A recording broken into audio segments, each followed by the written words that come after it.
Welcome to Senior Living Visionaries, a podcast for senior living leaders who are looking to stay ahead of the curve in the industry. On this show, we feature leaders and innovators in senior living who are pushing the boundaries and creating new, effective services and solutions. And now, let's settle in as host Jennifer Drago connects us with today's guests.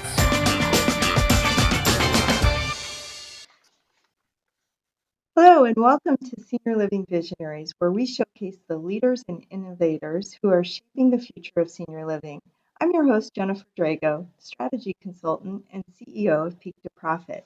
And today we have with us my guest, Nancy Koury King, who is an organizational consultant and an executive coach who has recently retired as president of Senior Options and Westminster-Canterbury at Home, which are both wholly owned subsidiaries of Westminster-Canterbury on Chesapeake Bay. Senior Options helps leading-age members develop and successfully operate home and community-based services, which is what we're going to be talking about today. Westminster-Canterbury at Home provides home health, home care, and hospice services to older adults throughout the Hampton Roads region. Nancy has over 30 years of healthcare experience, and so we're so excited that she's going to share that with us today. Prior to joining Westminster-Canterbury on Chesapeake Bay, she served as Senior Vice President of Residence Care for Sunrise Senior Living, where she was responsible for quality assurance and regulatory affairs, memory care activities, policies and procedures, and resident care for Sunrise's 300 communities and 30,000 residents in the United States, Canada, and the UK. Oh my goodness, that was a big job. And prior to that, Nancy was the president of Senior Independence, which is now Ohio Living Home Health and Hospice, where she was responsible for leading 7 owned and 4 partnered home and community-based service agencies. She has a bachelor's degree from Penn State, a master's degree in social administration from Case Western, and a doctorate in management also from Case Western, where she was recognized as a nonprofit scholar.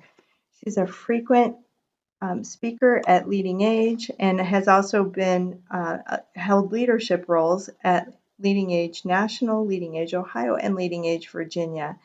And I found out recently that she's the author of a book called Fired: How to Manage Your Career in the Age of Job Uncertainty, available on Amazon. So thank you, Nancy. Gosh, you've done so much. I'm just so honored to have you here. Thank you for being here. And tell us more about what you're doing today since you've recently retired from Senior Options. Thank you, Jen, and thank you for having me as a guest on your podcast. I am, after a year, I took a year off after I retired from Senior Options and Westminster-Canterbury at Home, and I'm now doing home and community-based services consulting. And so I'm excited. I'll be at Leading Age. I'm excited to get back in it. It's been my passion throughout my career to help senior living organizations develop and optimize and grow their home and community-based services. So I'm really looking forward to helping the field expand their mission. Oh, that is so awesome. And so just to be clear, you would help senior living organizations or existing home care or hospice in optimizing if they already have services, or in starting up and figuring out what they might want to do in the home and community-based space. Is that correct? Exactly. Okay, perfect. That's awesome. So let's start out. My last guest on my podcast was Kim Hoppy, who's the Chief Financial Officer at Brio Living Services, and they have an extensive home and community-based portfolio. Many of those services partnered or joint ventured with other organizations, which is what we were talking about in that podcast. But she shared something interesting, and that was that more than half of the system revenues come from home and community-based services, which I think is fantastic. And so I know that our senior living providers today are looking for additional revenue opportunities. And would you agree that, looking at home and community-based services are good revenue sources? And, what are some margins that you could, might be industry standard that you could share with us from some of the more prevalent home and community-based services? Yeah, sure. Absolutely. I think it's both mission and margin. So there are services that you can pick to do. And if you can achieve the volume and maintain the productivity and so on, you can get good margins. I think that Brio's 50% of their revenue is high for most of our senior living organizations. That's an incredible amount. I would say it's closer to 10 to 20% in most cases of the overall revenue, but it might be much more greater percentage of the margin, because the margin in some of the services is quite high. And I know Brio in particular has a very successful PACE program, which also brings not only great service, but great margins back to the organization. So it's a great example of mission and margin. I don't have margin stats for PACE, but I do with home health and home care and hospice. So for private duty, the average margin's about 10%. So you can see you got to have a lot of volume, and it can really make a difference. For home health, MedPAC did a study, and the margins were like 17% on Medicare cases. However, with managed care, that margin is eroded, so that it's very hard to be strictly Medicare, but it's still profitable. And then hospice, upwards of 15% is achievable, and still maintaining the quality. So they are mission and margin, and they can add to your bottom line. And I think they can really add diversity and excitement to your organization. For sure. And what do you think about how big does an organization need to be if they're truly organizing these services initially to serve their own residents, right? Can a single site have these home and community based, or would you recommend multi-sites look at this? What do you have some rules of thumb? Well, you know what? If you are wanting to, let's say home care, private duty home care, there are lots of aides from lots of different places coming in and out of your building. And you've decided, yeah, enough of that. We're going to control the quality, and we're going to control the security of our operation. We're going to start our own home care program. Okay.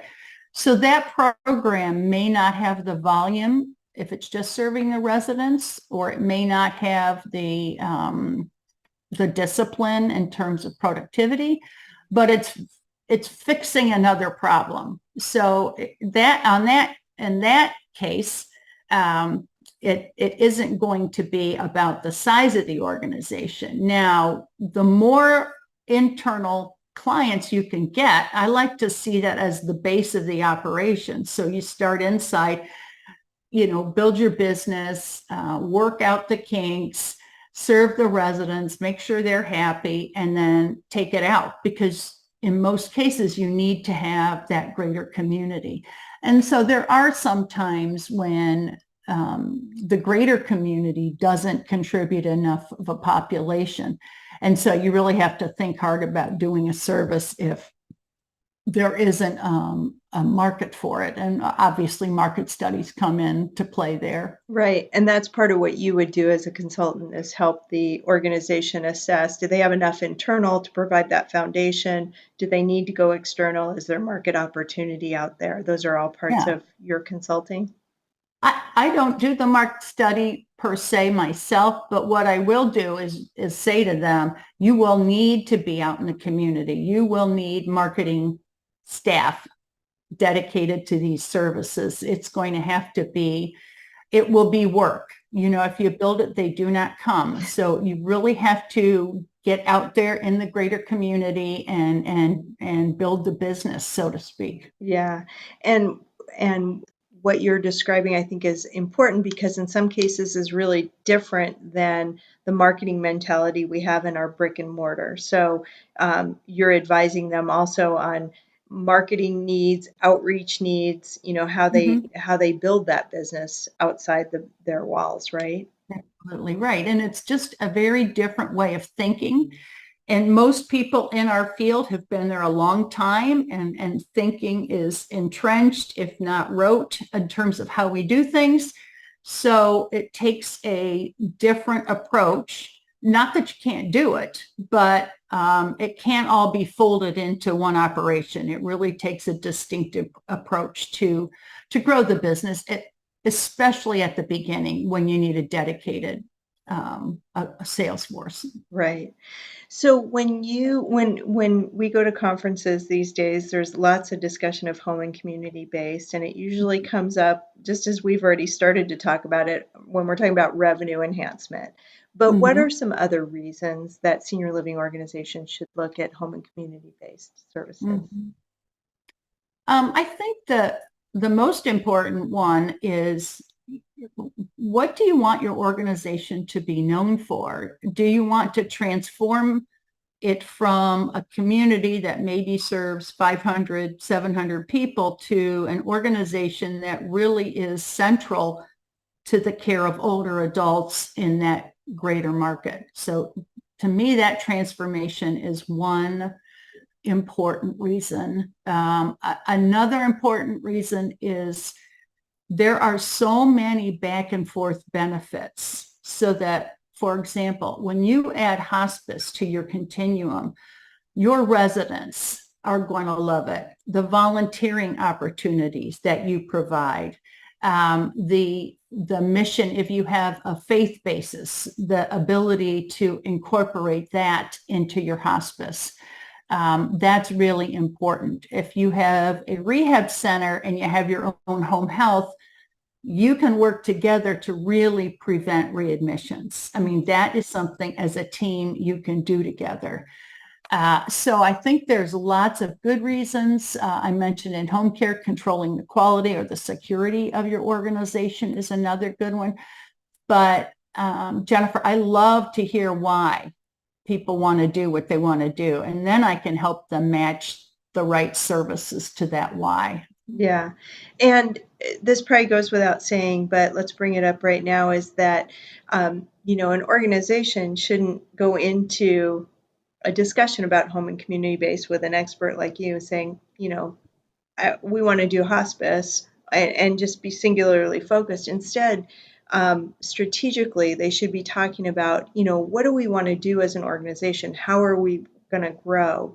And then get more granular with someone like you who can help them understand, okay, what are truly the goals, the whys, and so that you can match the best service. And perhaps it is hospice. But, I think going in with an open mind and allowing someone like you or another consultant to come in and really understand what the whys are and try to match the service all within the frame of a strategic plan, I think is really important.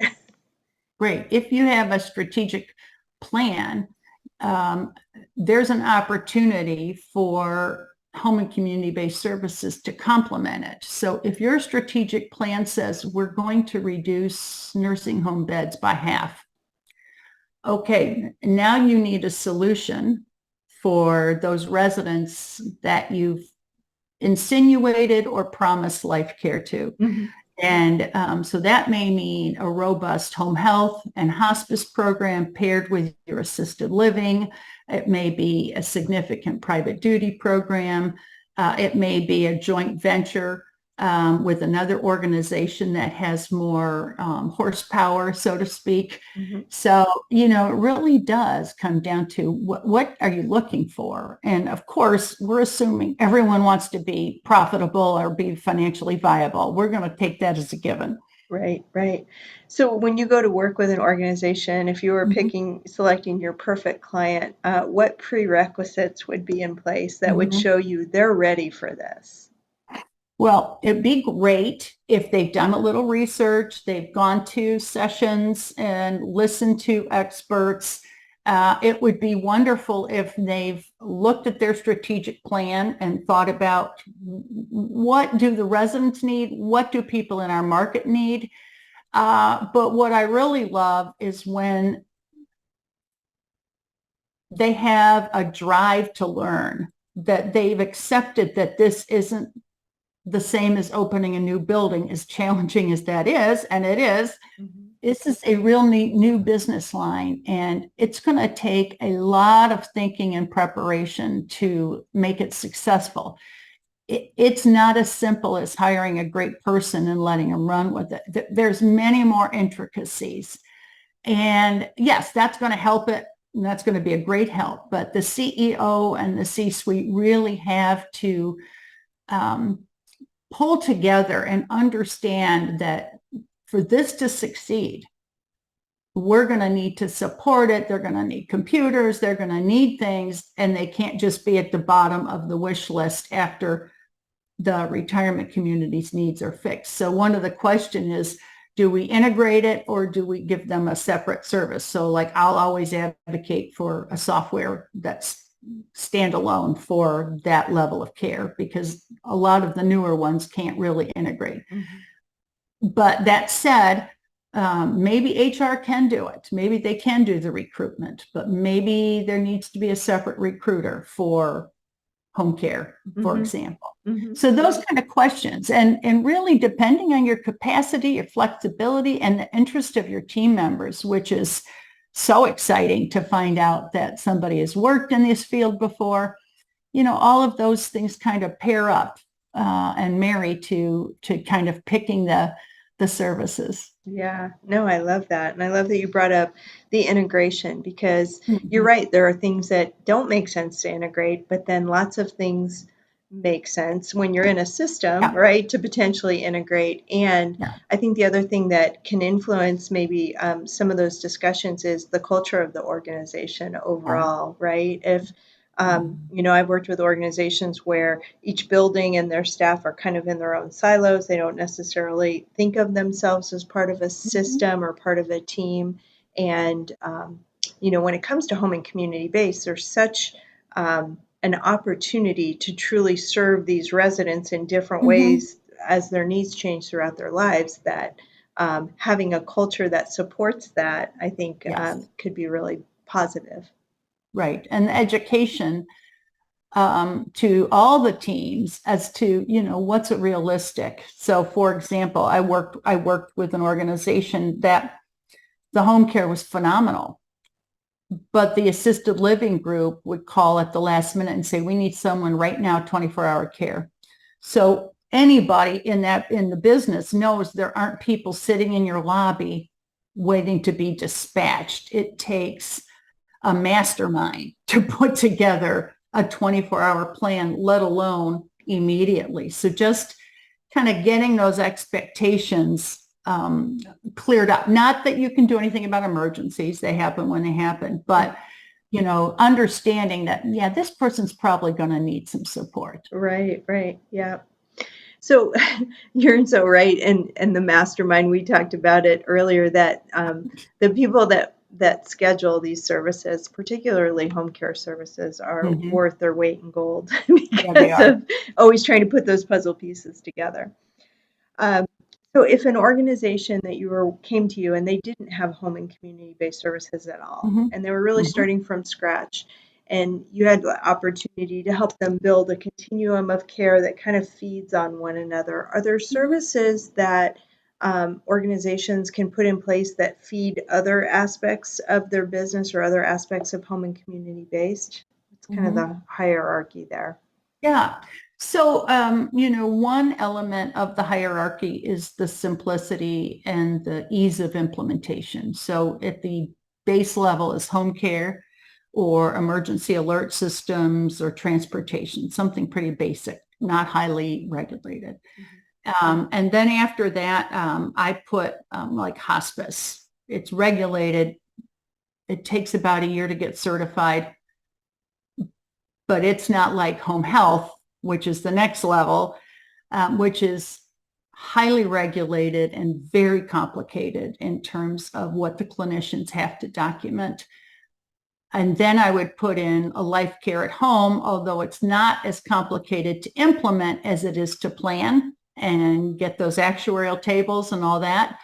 And then PACE, mm-hmm. which takes a multi-million-dollar investment. You absolutely have to have it in your strategic plan, and you have to get the financing, you have to build the building or renovate a building. So it's a lot. So how would I pick the orders? It might be ease of implementation. It might be regulations. It also might be what the goals of the organization are. So if I'm trying to reduce my SNF beds, I might want to add hospice more quickly so that hospice can join my assisted living in helping to take care of more frail residents at the end of life. Okay. Mm-hmm. Or I'm trying to build my rehab census, then I'm going to want to do Medicare home health, because the people who go out and sell home health are already in all the referral places that you would get SNF patients from. They're in all those hospitals every day. Mm-hmm. And so it's a natural synergy to have them, help recognize who might need an admission to a rehab and pass that on to the SNF. So that's another way of looking at it. Is kind of, and then the third way to look at it is, where's the talent? So I love it when someone says, oh, Mary worked in home health for 20 years. Okay, ding, ding, ding. We'll get that started, because we have somebody who isn't starting from scratch, and if she wants to, and if it's one of her goals, but that does help too. Yeah. Everything that you've said really speaks to how you would work with an organization to, one, understand their whys and all their goals, and, how home and community-based can maybe fill some of these gaps, but then how to start up or optimize a service based on what is truly going on in the industry or in that organization. Mm-hmm. So it truly is a customized strategy, but it is. Your years of experience, I think, allows you to approach this in ways that many couldn't. So it makes me want to be in a provider organization again, so I could work with you. Oh, thank you. I love the way you think about this. It's the most important part to me. It is the pre-conversations and having that, and it's educational and it's dialogue, it's back and forth, it's executive team, it's board. But the more you talk about it and you think it through, how complex, how many payers do you want? Do you want 150? Because if you're in home health, you're going to have a lot of payers. If you're in a Medicaid waiver program, if you're in hospice, you're pretty much going to have one payer, maybe two or three, but it's not going to be as complex. So what's your tolerance for risk if you build a PACE? Mm-hmm. And you have that very, very prescriptive way of operating that PACE requires. Yeah, that's so important. So you've been doing this for a while, and kind of where our industry is today with all of its challenges. What excites you most about home and community-based services and our future? I feel like, honestly, we've just scratched the surface. That I look at what our organizations do and who the people are, and they're pretty much really good people. And the team are really good, caring people. Of course, there's one-offs. But I look at that group of people and I think, whether it's your parent or your sibling or your aunt, wouldn't it be great to know that culture and that expectation of quality could be accessed by people who can't afford, or that's not their choice to live in senior living, or until they have to. And wouldn't it be great to be that resource in each community where there is a life plan community or senior living? Wouldn't it be great if all those people could also help people who don't live there? Because we're not running out of older adults. So that there's no issue there. I don't really worry about competition. I know a lot of people do. I just don't. I mean, unless there's some major payer influence, I just don't worry about it. I just keep going along, and most of my clients don't have any lofty expectations of being 100 million. They're really just there to get the service, to add to the bottom line, and to serve the greater community. Yeah. And you said there's not going to be a shortage of older adults. In fact, quite the opposite. We know that we're, in the beginning of this silver tsunami, and we know that today we don't have enough brick and mortar to serve the needs, even of those few people who want to move into a No, we don't. community. So really, home and community based is the future of senior living. Yeah, it's what's needed. It it is not it is not the same as being in senior living. I understand there's a benefit of socialization and community. It is not the same. However, not everybody can get everything, and even affordable housing is scarce. And if you want to get into affordable housing, I hope you're into home and community services or have some great partnerships, because you'll need them to help those residents age in place. Yeah, so important. So, what advice would you give senior living providers or executives or board members who are considering adding to their continuum or really just starting home and community-based services today? Well, let's get started and educate ourselves. So if you're going to a conference, go listen to providers, go read articles about them, get your inbox filled with other service lines besides senior living. So you can just get a baseline of what the issues are. I think that's a good idea. And then really talk about with your board, with your senior execs, what are we thinking? How do we want to do this? Do we want to manage a senior center? Do we want to go to a different community? And we see community services as a way to get our name exposed in that new town. I mean, a great strategy. So kind of what are you thinking? And then have a facilitated dialogue about that, because all that prep work, make or buy, alone or with a partner, what kind of systems are you going to use? How would you organize? Would you do an LLC or an Inc. or just as a part of it? Those are big questions, and you don't want to answer those questions when you're almost ready to get certified. In fact, you can't, because you got to add those to your answers in the certification questionnaire. Yeah. I'm glad you brought up make or buy or partnerships, collaborations, joint ventures, because that was another thing that struck me as I've learned about Brio, and I've seen Kim speak a couple of times, is they've done a lot of these. They've developed a lot of their home and community-based services through partnerships and joint ventures. And in an area like the one that I work in Phoenix, there's a lot of home health providers, and a lot of hospice providers already out there. So maybe we don't have to start one from scratch. Maybe there's a partnership opportunity that could help us get into that kind of business. And those are discussions that you can help facilitate as well. Oh, sure. And I think those are worth exploring, especially, if you've been a CEO in a community, I hope you know the lay of the land. So are there hospices that are too small and struggling? Are there home health agencies that don't have the capital or the bandwidth? Or is somebody retiring out there and you can help them? It's really nice to be able to pick up an agency that way. That said, it's also not bad to start from scratch with your own values and your own culture. But I really love the idea of when 1, 2, 3, 4 senior livings come together, because you're getting similar values and similar cultures.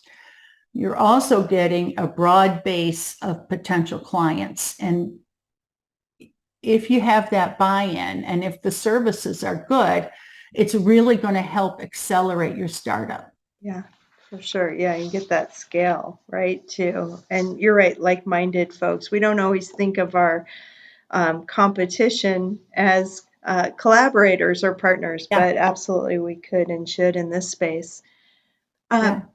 Well, Nancy, thank you so much for your time today, for sharing your expertise with us. And we will be sure to link all your contact information in the show notes. But tell us, how would you like people to get in touch with you?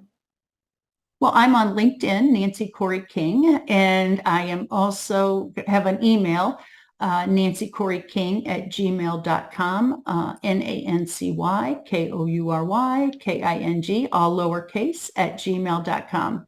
Perfect. We will absolutely get that linked in the show notes. And thank you again for sharing your expertise with us. It's been a delight to have you today. Oh, thank you, Jennifer. Thank you for the invitation. You bet. I'm Jennifer Drago, and you've been listening to Senior Living Visionaries podcast, where we explore cutting-edge ideas and breakthroughs that are shaping the future of the senior living industry. Please subscribe to be notified every time an episode drops at seniorlivingvisionaries.com. Thanks so much for listening. We'll see you next time. You've been listening to the Senior Living Visionaries podcast and radio show, where we showcase the leaders and innovators in the industry who are pushing the boundaries and setting the stage for the future in senior living and services. Join us next time as we share the bold ideas and breakthroughs of the industry's most forward-thinking leaders here on Senior Living Visionaries.